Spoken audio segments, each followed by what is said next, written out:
नमस्कार, आपका स्वागत है हमारे वीडियो लेक्चर में। और आज के लेक्चर में हम बात करने वाले हैं माइक्रोवेव स्पेक्ट्रोस्कोपी के ऊपर। ये हमारा इंट्रोडक्टरी टॉपिक है जिसमें हम क्लासिफिकेशन ऑफ द मॉलिक्यूल्स के बारे में बात करेंगे कि माइक्रोवेव स्पेक्ट्रोस्कोपी में किस तरह के मॉलिक्यूल्स होते हैं, कौन कौन से मॉलिक्यूल का एनालिसिस किया जाता है, क्या सभी मॉलिक्यूल्स का एनालिसिस होगा या कुछ ही मॉलिक्यूल्स का एनालिसिस होगा। ये सारी चर्चा हम माइक्रोवेव स्पेक्ट्रोस्कोपी में करेंगे। तो जैसा कि आप ये डायग्राम देख पा रहे हैं, इस डायग्राम में ये बॉल एक तरह से रोटेट कर रही है। कैसे रोटेट कर रही है? वो एक एक्सिस के थ्रू रोटेट कर रही है। नीचे दो फॉर्मूले लिखे हैं, tau equals to R into F और L equals to R into P. तो ये फॉर्मूले क्या हैं और ये बॉल क्यों रोटेट कर रही है, किस तरह से ये फंक्शन हो रहा है, ये सारी चीज़ें हम इस वीडियो में जानेंगे। मैं हूँ डॉक्टर राकेश चौरे और अगले कुछ मिनटों में मैं आपको माइक्रोवेव स्पेक्ट्रोस्कोपी के बारे में बताऊंगा। तो आइए शुरू करते हैं। सबसे पहले इंट्रोडक्शन देख लेते हैं माइक्रोवेव स्पेक्ट्रोस्कोपी का। तो माइक्रोवेव स्पेक्ट्रोस्कोपी जो है ये बेसिकली रोटेशनल स्पेक्ट्रोस्कोपी कहलाती है। रोटेशनल क्यों कहलाती है? वो इसलिए कहलाती है, यदि आपने इलेक्ट्रोमैग्नेटिक रेडिएशन का स्पेक्ट्रम देखा होगा, ईएमआर स्पेक्ट्रम जो देखा होगा, उसमें आपने देखा होगा कि गामा रे से इलेक्ट्रोमैग्नेटिक रेडिएशन शुरू होती है और रेडियो पे खत्म होती है, रेडियो वेव्स पे खत्म होती है। तो गामा रेज जो होती हैं इनकी फ्रिक्वेंसी बहुत ज़्यादा होती है, जबकि रेडियो वेव्स की वेवलेंथ बहुत ज़्यादा होती है। फ्रिक्वेंसी और वेवलेंथ में बहुत डिफरेंस है।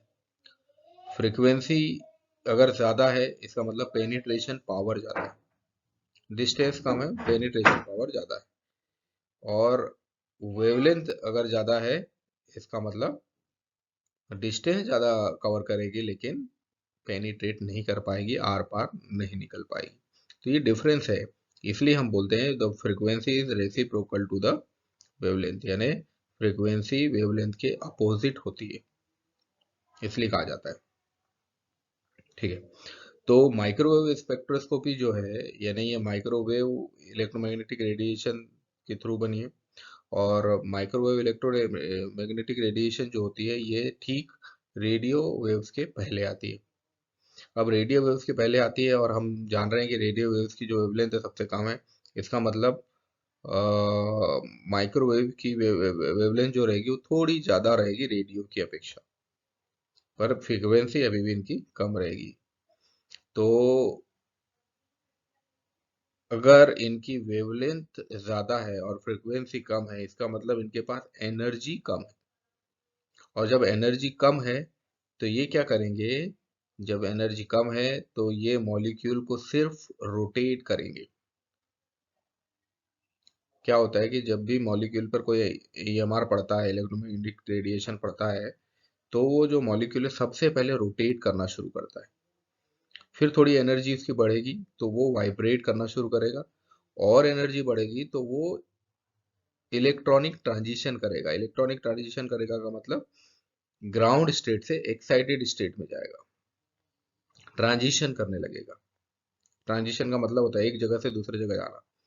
तो ट्रांजिशन करने लगेगा। अब ये ट्रांजिशन रोटेशन लेवल पे भी होता है, वाइब्रेशनल लेवल पे भी होता है। इलेक्ट्रॉनिक ट्रांजिशन तो हमको दिखाई देता है कि भाई वो ग्राउंड से एक्साइटेड पे जा रहा है, पर रोटेशनल लेवल पे भी छोटे छोटे ट्रांजिशन लेवल्स होते हैं जिनके थ्रू जो मॉलिक्यूल है एक लेवल से दूसरे लेवल पे जाता है। जैसे एनर्जी मिलती है तो रोटेशन करते हुए वो एक लेवल से दूसरे लेवल पे जाएगा। वाइब्रेशनल है तो वो रोटेट करते हुए वाइब्रेट करते हुए एक लेवल से दूसरे लेवल पे जाएगा। इलेक्ट्रॉनिक ट्रांजिशन है तो वो रोटेट करते हुए वाइब्रेट करते हुए रोटेट करेगा पहले, साथ में फिर वाइब्रेट भी करेगा और फिर वो ग्राउंड से एक्साइटेड पे जाएगा। तो इस तरह से जो मॉलिक्यूल होता है वो रोटेट करेगा पहले, थोड़ी एनर्जी और मिलेगी तो वाइब्रेट करेगा और उसके बाद फिर इलेक्ट्रॉनिक ट्रांजिशन करेगा और इसके थ्रू फिर हमको इमिशन और एब्जॉर्प्शन स्पेक्ट्रा दिखाई देंगे। पहले एब्जॉर्प्शन स्पेक्ट्रा दिखेंगे, फिर एनर्जी रिलीज करके आएगा तो इमिशन स्पेक्ट्रा दिखेंगे। तो ये जो माइक्रोवेव स्पेक्ट्रोस्कोपी है, ये रोटेशनल स्पेक्ट्रोस्कोपी है, तो यहाँ हमको समझ जाना चाहिए कि एनर्जी बहुत कम है। अब यहाँ सवाल ये पैदा होता है कि माइक्रोवेव स्पेक्ट्रोस्कोपी में तो रोटेशन हो रहा है, तो इसका मतलब यहाँ पे कौन से मॉलिक्यूल रोटेशन देंगे? क्या सारे मॉलिक्यूल रोटेशन देंगे? तो आंसर है नहीं, सारे मॉलिक्यूल रोटेशन नहीं देंगे। मॉलिक्यूल वही रोटेशन देगा जिसके पास परमानेंट डाइपोल मोमेंट है। यानी ये इसकी मेन कंडीशन है, मेन शर्त है कि मॉलिक्यूल के पास एक परमानेंट डाइपोल मोमेंट होना चाहिए, तब ये रोटेशनल एनर्जी यानी रोटेशन करेगा। अच्छा, ये जो मॉलिक्यूल रहेंगे, गैस फेज के जो मॉलिक्यूल होंगे, ये ज़्यादा बेहतर तरीके से रोटेशनल एनर्जी का यूज़ कर पाएंगे और रोटेट हो पाएंगे। तो माइक्रोवेव स्पेक्ट्रोस्कोपी का जो मेन बेस है वो यही है कि मॉलिक्यूल को पोलर होना चाहिए, मॉलिक्यूल के पास डाइपोल मोमेंट होना चाहिए। तो रोटेशनल जो एनर्जी लेवल्स होते हैं मॉलिक्यूल के, इसमें ट्रांजिशन होगा। जैसे मैंने बताया कि हर एक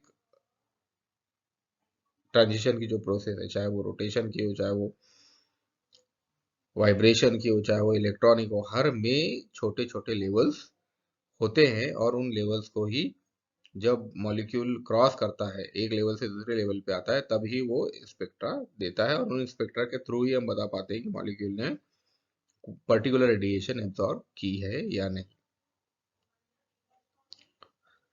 तो मॉलिक्यूल रोटेशनल स्पेक्ट्रम कब देगा? जबकि उसके पास एक परमानेंट डाइपोल मोमेंट होगा। अब जैसे HCl और CO का मॉलिक्यूल है, तो HCl में भी, क्योंकि ये मॉलिक्यूल भी पोलर है, पोलर का मतलब क्लोरीन नेगेटिव है और H पॉजिटिव है, दो पोल हो गए। पोल है क्या मतलब पोलर हो गए। अब ये जो पोलर मॉलिक्यूल है, ये अपने पास डाइपोल मोमेंट रखेगा। दो पोल है, दो डाइपोल का मतलब ये दो पोल, तो दो पोल है तो इसके पास डाइपोल मोमेंट रहेगा। अब जब इसके पास डाइपोल मोमेंट रहेगा तो ये रोटेशनल स्पेक्ट्रम देगा, और जब ये रोटेशनल स्पेक्ट्रम देगा तो इसको हम बोलेंगे माइक्रोवेव एक्टिव। इसको हम बोलेंगे माइक्रोवेव एक्टिव। ऐसे ही CO का जो मॉलिक्यूल है, ये भी माइक्रोवेव एक्टिव। तो माइक्रोवेव इनएक्टिव कौन से होंगे? अगर डायटॉमिक मॉलिक्यूल्स की बात करें तो माइक्रोवेव इनएक्टिव में जहाँ पे कि पोल्स ना हो, पोलर ना हो, जो जैसे कि HH, ClCl, ये जो मॉलिक्यूल है रोटेशनल स्पेक्ट्रम नहीं देंगे। क्यों? क्योंकि माइक्रोवेव इनएक्टिव है। माइक्रोवेव इनएक्टिव क्यों है? क्योंकि ये पोलर नहीं है, इनके पास डायपोल मोमेंट नहीं है। तो ये बेसिकली डायपोल मोमेंट में होता क्या है? तो यहाँ क्या होता है, जब किसी मॉलिक्यूल के पास डायपोल मोमेंट होगा तो मॉलिक्यूल और जो रेडिएशंस है, ये डायपोल मोमेंट के थ्रू इंटरेक्ट करेंगे। यानी मिले इलेक्ट्रोमैग्नेटिक रेडिएशन उस मॉलिक्यूल के इलेक्ट्रिक डायपोल मोमेंट से इंटरेक्शन करेगी और जो माइक्रोवेव फोटॉन्स है उनको एक्साइटेड करेगी। और ये जो माइक्रोवेव फोटॉन्स है एक्साइटेड होने के बाद और फिर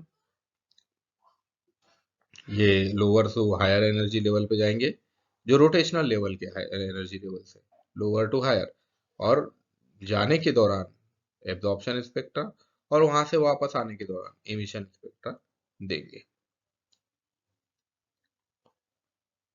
तो मॉलिक्यूल्स, जो ऐसे मॉलिक्यूल जिनके पास प्योर रोटेशनल ट्रांजिशन होते हैं, उनके लिए माइक्रोवेव रोटेशनल स्पेक्ट्रोस्कोपी का उपयोग किया जाता है।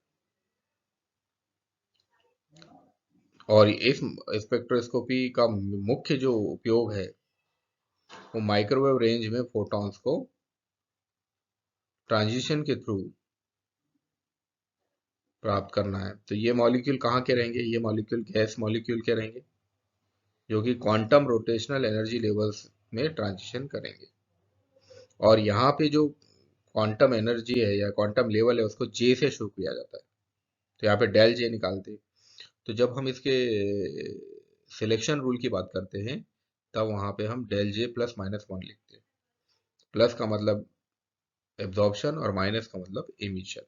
तो जब हम सिलेक्शन रूल्स की बात करेंगे तब वहाँ पे हम आपको ये क्लियरली बताएंगे, डीपली बताएंगे। अभी फिलहाल हम क्योंकि इंट्रोडक्टरी पार्ट चल रहा है इसलिए इंट्रोडक्शन से रिलेटेड सारी चीजें बता रहे हैं। तो भाई अब इसमें क्वेश्चन ये आता है कि गैस फेज का ही मॉलिक्यूल ले रहे हैं, सॉलिड और लिक्विड क्यों नहीं ले रहे? मॉलिक्यूल तो सारे लेना चाहिए, क्योंकि भाई हमको एक ही तो चीज चाहिए कि वो पोलर होना चाहिए। तो पोलर तो सॉलिड हो, लिक्विड हो, गैस हो, क्या फर्क पड़ता है? नहीं।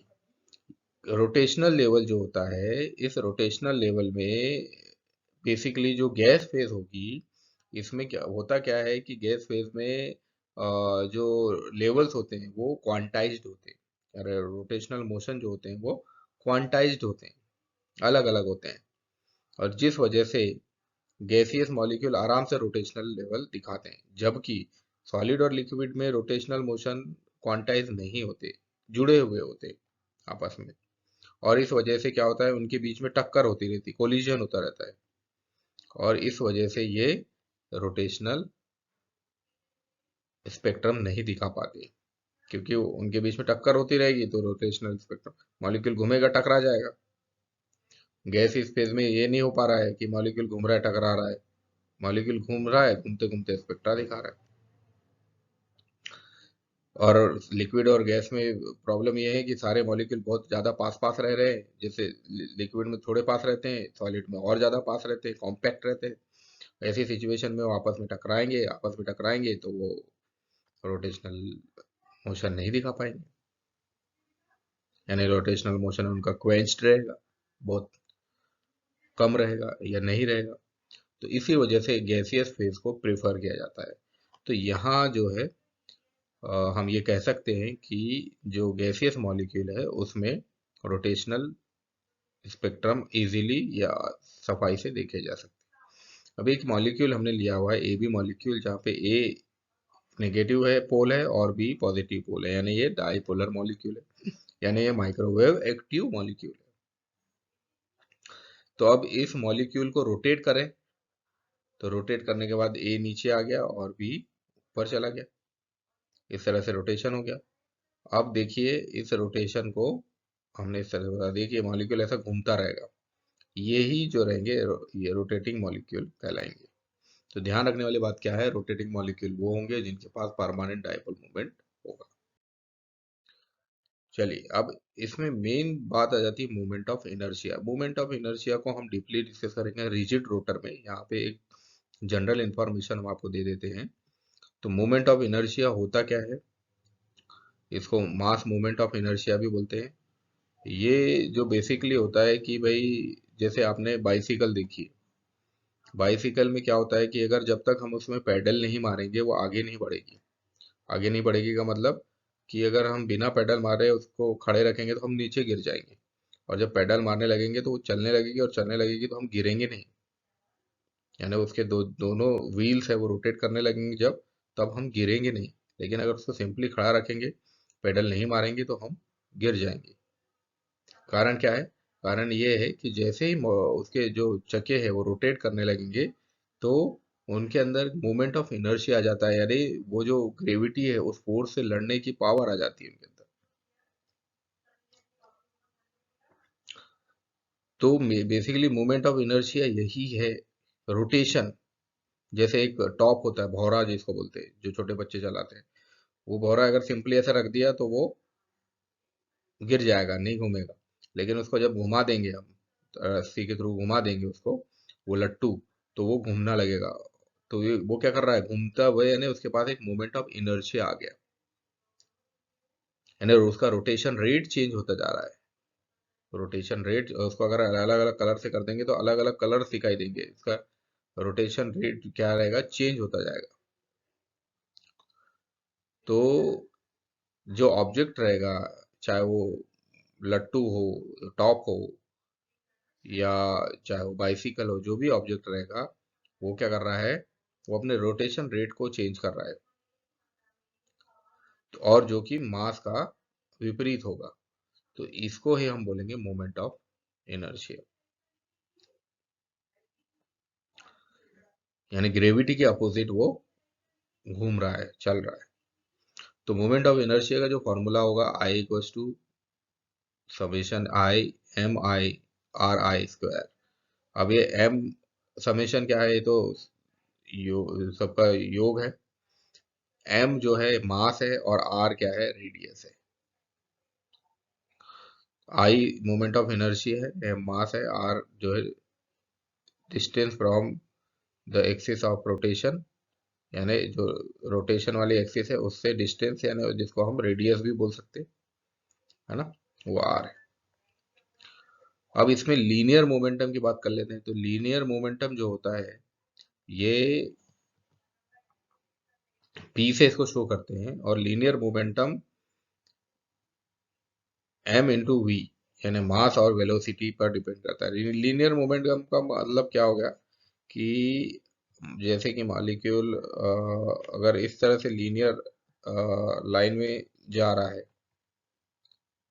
ये मान लीजिए हमने एक मॉलिक्यूल बना दिया और ये लीनियर ही जा रहा है, इधर उधर नहीं जा रहा है, तो इसको हम बोलेंगे लीनियर मोमेंटम है, एक डायरेक्शन में, सीधी डायरेक्शन में जा रहा है, इसको बोलेंगे लीनियर मोमेंटम।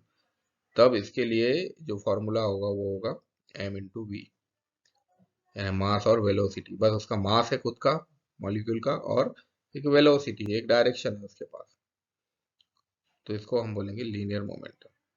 दूसरा होता है एंगुलर मोमेंटम। अब एंगुलर मोमेंटम का मतलब क्या है कि एक एक्सिस है ऐसी, और उसके सराउंड ये मॉलिक्यूल घूम रहा है एक पाथ में, इस तरह के एक पाथ में मॉलिक्यूल घूम रहा है। तो ये से एक जुड़ा हुआ है इस एक्सिस से, है ना, जैसे मून अर्थ के चारों ओर घूमता है, या अर्थ सन के चारों ओर घूमती है, तो ये एक पाथ में घूम रही है वो। तो ये क्या कहलाता है, ये कहलाता है एंगुलर मोमेंटम। क्यों? क्योंकि एक एंगल से घूमते हैं, एक एंगल बनाते हैं, इस तरह से एक्सिस के बीच में एक एंगल बनाते हैं ये। अब यहाँ पे एक एंगल बन जाएगा, जिस एंगल को बोलते हैं थीटा, थीटा ये एंगल बन जाएगा इसमें, इस तरह से। तो इसको बोलेंगे एंगुलर मोमेंटम। अब यहाँ पे क्या क्या रहेगा, यहाँ पे रहेगा मोमेंटम, मोमेंट ऑफ इनर्शिया रहेगा यहाँ पे, क्योंकि वो घूम रहा है, यानी एक जगह स्थिर नहीं है, उसका रोटेशन रेट हमेशा चेंज हो रहा है, उसका एंगल हमेशा चेंज होता जा रहा है। तो यहाँ पे मोमेंट ऑफ इनर्शिया रहेगा, और दूसरा एंगुलर वेलोसिटी रहेगी। पहले सिर्फ वेलोसिटी थी, इस वाले में अगर आप देखें,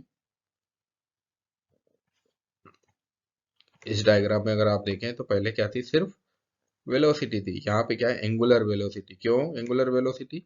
क्योंकि हर बार जब भी मॉलिक्यूल, मान लीजिए वो यहाँ आ गया या वो यहाँ आ गया, तो मॉलिक्यूल की क्या होगा, एंगल चेंज हो जाएगा, यहाँ कुछ और एंगल रहेगा, यहाँ कुछ और एंगल रहेगा, तो मॉलिक्यूल का एंगल चेंज हो जाएगा। तो इसको बोलेंगे एंगुलर वेलोसिटी, और ये शो होगा, कैसे शो होगा ये शो होगा ओमेगा से, इसको शो करेंगे हम ओमेगा से, ये कहलाता है ओमेगा, एंगुलर वेलोसिटी। इसको और भी अच्छे से हम पढ़ेंगे रिजिड रोटर में, क्योंकि रिजिड रोटर में मोमेंट ऑफ इनर्शिया का ही ज़्यादा रोल है, वहाँ पे एंगुलर मोमेंटम के बारे में भी हमको पढ़ना है। तो एंगुलर मोमेंटम को एल से शो करते हैं, L equals to I W, I omega, जहाँ आई मोमेंट ऑफ इनर्शिया है, और डब्ल्यू ओमेगा क्या है, एंगुलर वेलोसिटी है। तो किसी भी मॉलिक्यूल में तीन तरह के मोमेंट ऑफ इनर्शिया हो सकते हैं, आई ए, आई बी और आई सी। आई ए, आई बी और आई सी से मतलब क्या है, तो यहाँ पे जो आई ए और आई बी से, आई और आई सी से मतलब है कि अगर आप देखेंगे थ्री डायमेंशनल स्ट्रक्चर किसी का, तो इस तरह से जो रहता है थ्री डायमेंशनल स्ट्रक्चर होता है। इस वाली जो एक्स एक्स एक्स एक्सिस को बोलते हैं, इसको बोलते हैं वाई एक्सिस, और ये कहलाती है जेड एक्सिस। तो एक्स वाई जेड, अब एक्स वाली जो एक्सिस है इसमें रहता है आई ए, वाई जो रहता है वो इस पे रहता है आई बी,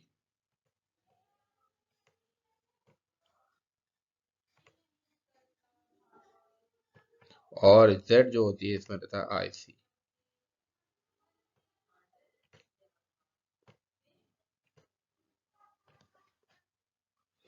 अब हर एक मॉलिक्यूल के लिए मोमेंट ऑफ इनर्शिया अलग अलग होगा। जैसे मान लो हमारा मॉलिक्यूल लीनियर है, अब लीनियर है तो वो एक्स एक्सिस में जाएगा। अब एक्स एक्सिस में जा रहा है लीनियर मॉलिक्यूल, जैसे कि हमने ये बता दिया कि ये मान लो HCl का मॉलिक्यूल है जिसमें Cl का एटम बड़ा रहेगा और हाइड्रोजन का छोटा रहेगा। अभी छोटा क्यों है और बड़ा क्यों है? छोटा इसलिए है क्योंकि ये है पॉजिटिवली चार्ज और ये है नेगेटिवली चार्ज। पॉजिटिवली चार्ज है इसका मतलब इसने अपना एक इलेक्ट्रॉन डोनेट कर दिया, और डोनेट कर दिया अब इलेक्ट्रॉन, तो उसका साइज क्या हो जाएगा? छोटा हो जाएगा। इसने क्या किया? इलेक्ट्रॉन गेन कर लिया, अब जब गेन कर लिया तो साइज बड़ा हो जाएगा। इसलिए आप जब देखेंगे डायटोमिक मॉलिक्यूल के स्ट्रक्चर, तो आप देखेंगे जो पॉजिटिव आयन वाला एटम रहेगा वो छोटा दिखेगा, और जो नेगेटिव वाला एटम रहेगा वो बड़ा दिखेगा। रीजन यही है कि वो इलेक्ट्रॉन गेन करके साइज बड़ा हो जाता है, ये इलेक्ट्रॉन लूज करके साइज छोटा हो जाता है।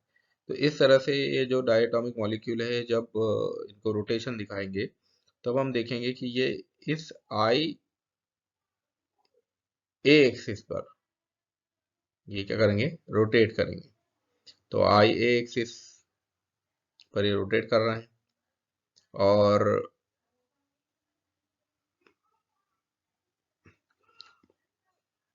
आई बी और आई सी पे ये रोटेट नहीं कर रहे हैं, तो आई बी और आई सी काम नहीं करेगी, आई ए काम करेगा, है ना?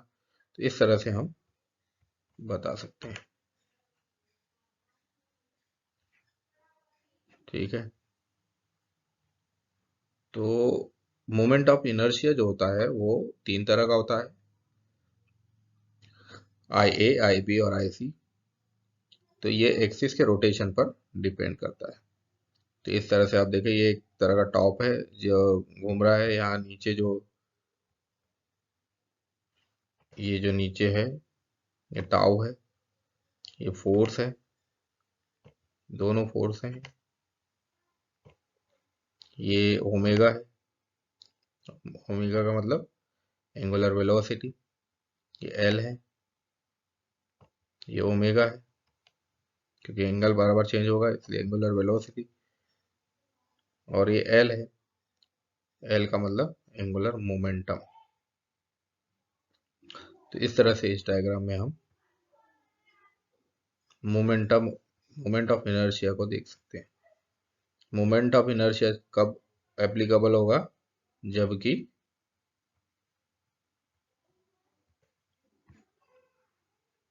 मोमेंट ऑफ इनर्शिया तब एप्लीकेबल होगा जबकि कोई भी चीज घूम रही है, रोटेट कर रही है, तब। अब मॉलिक्यूल का क्लासिफिकेशन देख लेते हैं। तो जो मॉलिक्यूल है बेसिकली चार कैटेगरी में इसको क्लासिफाई किया गया है। Linear molecule, spherical molecule, spherical top जिसको बोलते हैं, सिमेट्रिक टॉप और एसिमेट्रिक टॉप। तो माइक्रोवेव स्पेक्ट्रोस्कोपी के लिए मॉलिक्यूल को पांच कैटेगरीज में डिवाइड किया गया है, उनके शेप और उनके मोमेंट ऑफ इनर्शिया के हिसाब से, क्योंकि उनकी जो एक्सिस होगी जिस पर वो रोटेट करेंगे वो तीन ऑर्थोगोनल रोटेशनल एक्सिस होंगी। तो इस हिसाब से उनको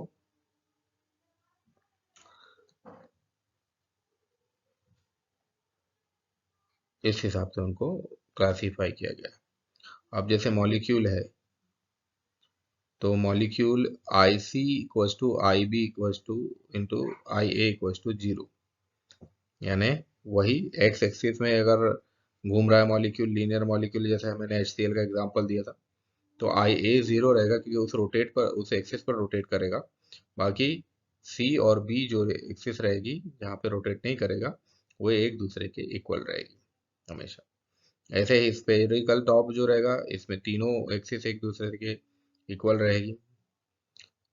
सिमेट्रिक टॉप जो रहेगा, इसमें IC और IB इक्वल रहेगी, लेकिन IB जो है IA से ग्रेटर रहेगी, यानी उसकी वैल्यू, IB की वैल्यू ज़्यादा रहेगी IA से। और अगर एसिमेट्रिक टॉप की बात करते हैं, तो यहाँ पे IC की वैल्यू IB से ज़्यादा होगी और IB की वैल्यू IA से ज़्यादा होगी, यानी सबसे ज़्यादा वैल्यू यहाँ पे IC की होगी। तो इस तरह से मॉलिक्यूल को 4 कैटेगरीज में डिवाइड कर दिया गया। कौन कौन सी? Linear molecule, spherical top molecule, symmetric top molecule और एसिमेट्रिक टॉप मॉलिक्यूल। अब इसके एग्जांपल्स हम देखते हैं। लीनियर का तो HCl बताया हमने। स्फेरिकल टॉप का एग्जांपल हो सकता है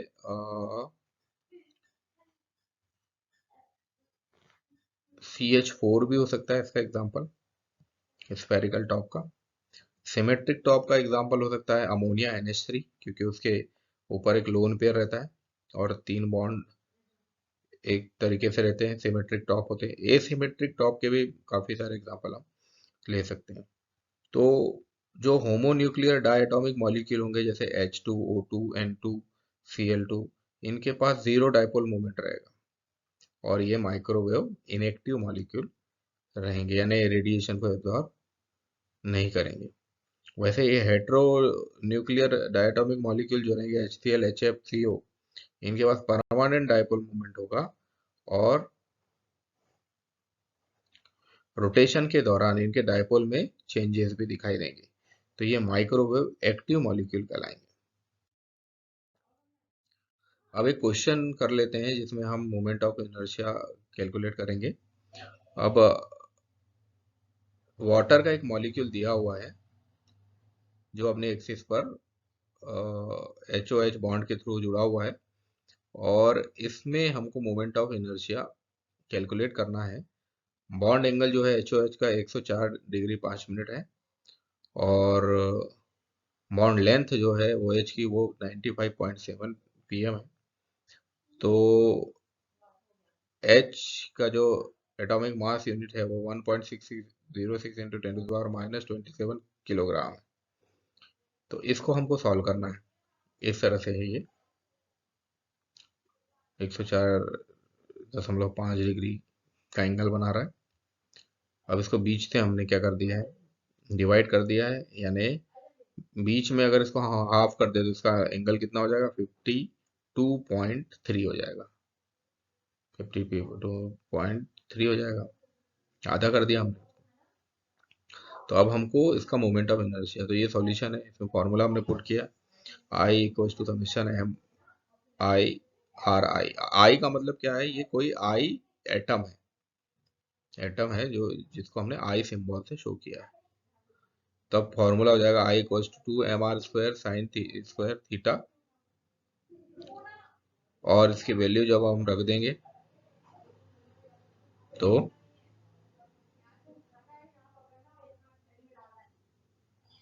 1.91 इंटू 10 टू द पावर -47, ये आंसर आ जाएगा। m की वैल्यू कहाँ से आई, तो m की वैल्यू जो है ये यहाँ से आई, ये है m की वैल्यू। r की वैल्यू कहाँ से आई, तो r की वैल्यू यहाँ से आई। और साइन स्क्वायर थीटा की वैल्यू, तो थीटा की वैल्यू जो है वो यहाँ से आई, इसको हमने आधा कर दिया, इसको आधा कर दिया तो थीटा की वैल्यू आ गई। इस तरह से आंसर हम कैलकुलेट कर सकते हैं मोमेंट ऑफ इनर्शिया। तो thank you very much. I hope कि आपको ये माइक्रोवेव स्पेक्ट्रोस्कोपी समझ में आई होगी, और अगर आपकी कोई भी क्वेरीज हो, कोई भी क्वेश्चन हो, तो आप मेरे से क्वेश्चन कर सकते हैं डायरेक्टली। नीचे कमेंट बॉक्स में कमेंट करके आप मेरे से क्वेश्चन पूछ सकते हैं। Thank you very much for watching this, और ऐसे ही और वीडियो के लिए कृपया मुझे कमेंट करें, मेरे वीडियोस को लाइक करें और मेरे चैनल को सब्सक्राइब करें। Thank you very much.